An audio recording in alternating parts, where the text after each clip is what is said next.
Hi everybody, it's Amy. I'm going to show you some tricks for our hand drawing. So these are some things you can do ahead of time to practice and to get ready for the hand drawing if you feel like you need them. If you don't feel like you need them and you can just go for it without this, that's totally fine. So this is an optional project that you could do. What it is creating a four rectangle grid on your paper and using some guidelines or gestures or whatever you want to do to sketch out the hand ahead of time. So this just helps you prepare it either beforehand as a practice or when you start your hand drawing. So what I'm going to show you a couple of things we're going to do. So first of all, this is called a picture plane viewfinder, and it comes with the drawing on the right side of the brain workbook. But I wasn't able to make copies of this for you at the time of this recording. So what I've done is I've provided for you in your packet some supplies to make your own. Okay, so let me just open this page here, and what I have for you is this clear plastic sheet, and then I have a handout that has the four grids on it. So this is actually the same size or very close to the one that you see here. So what you have to do is you have to just take that plastic sheet, put it on top of the white paper, line it up. You might have to just kind of tap it at the table, you know, like this, and then lay it flat. You're going to need a ruler and you're going to need a Sharpie, okay? Or you can just do it by hand. It's totally up to you. If you don't have a ruler handy, you can have something that's a straight edge. Just make sure that these are aligned.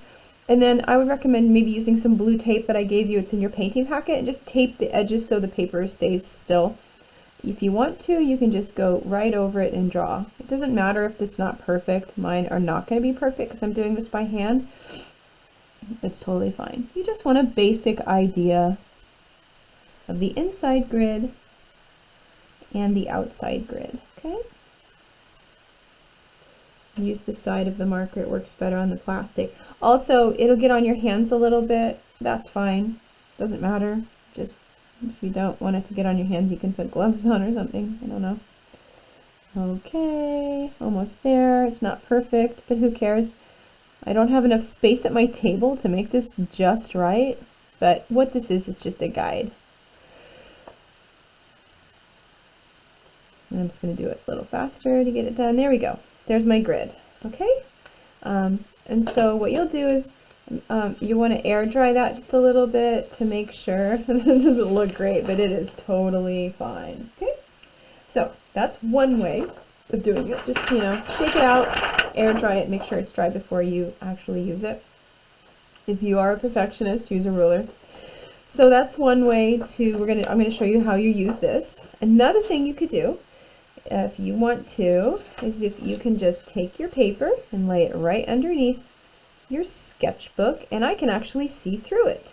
So what I could do is I could grab a pencil and I could just sketch it out on my paper. That is probably the easiest way to do this, but some people have a hard time with that and they can't see it very well, but I can see it just fine, and I use my 2B or a regular normal pencil, and I would just sketch this out. This is what I would do anyway. I just do this, sketch it out super light. And of course, you type A people out there, just use a ruler, doesn't matter. Okay, well, almost there.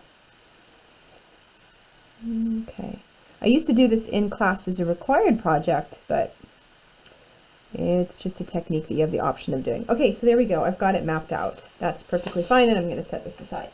Okay, so the idea behind this plastic paper, this plastic grid and the paper grid is that what you can do is you can put your hand under the plastic, because you're going to be doing a hand drawing, okay?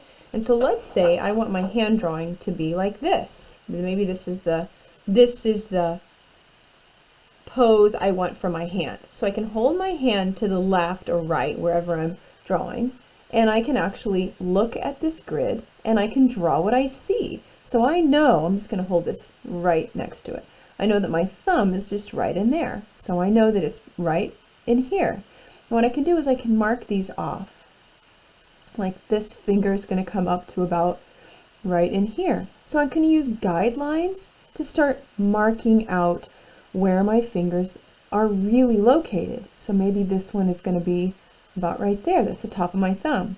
Now, here's a really fun thing you can do. You can get a marker, and this one, use a non-permanent marker. Actually, you can do this with a non-permanent marker, it just smears. I used a Sharpie on this, but for this part, what I can do is I can actually just trace my whole hand right on the plastic. And this will come off if you use like a washcloth or whatever. Now, I'm not doing this super, it's going to be a little bit different, your view than my view. There's my view that you see right there. See?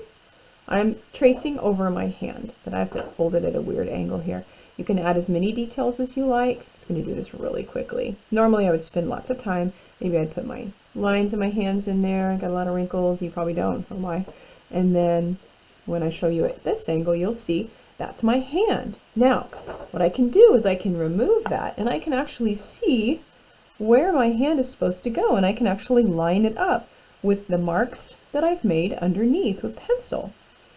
Some people actually do this too. There's just so many things you could do. You could trace your hand on there, and then you could actually tape it down with blue tape. And you could, if you wanted to, essentially, I'll just do it on this side, flip back and forth. This is how I learned to draw as a child. I had books, and I put papers on top, and then I just sketch it, and I do this. And I'd be like, okay, well, this line is about there. This one is here.